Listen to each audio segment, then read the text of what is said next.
Ministri i Brendshëm në detyrë Xhelal Zvelqa është deklaruar pas kapjes së 16 serbëve në Prizren dhe Gjakov.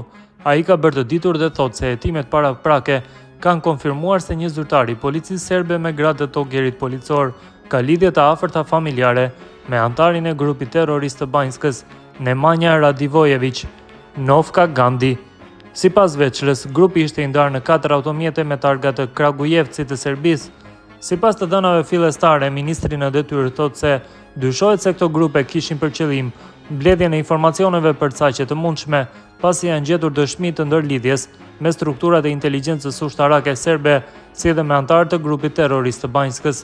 Gjatë kontrollit të automjetit të grupit të parë, sipas veçës u gjetën fotografi me hartën e Republikës së Kosovës, fotografi të terroristëve të vrarë gjatë sulmit në Banjsk, 2 thika, një sopat dhe një dritë rotative. Me vendim të prokurorit, personat janë ndaluar në kohë zgjatje 48 orëshe. Sa kaq, grupi i dytë me 12 persona i ndaluar në Prizren po strehoheshin në seminarin ortodoks të Bogoslavisë. Edhe në këtë grup ishin 2 oficerë aktiv të shërbimeve të sigurisë serbe, deklaroi Zveçla.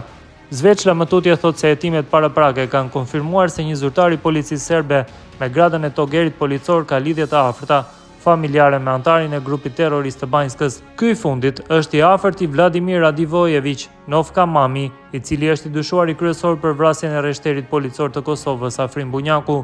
Zyrtari tjetër ushtarak, i cili mbarte gradën e kapitenit të klasit të parë, është lidhje e ish generalit të inteligjencës ushtarake serbe Jovan Milanović, i njohur për përfshirje në rrjedhjen e të dhënave të NATO-s para bombardimeve mbi caqet serbe.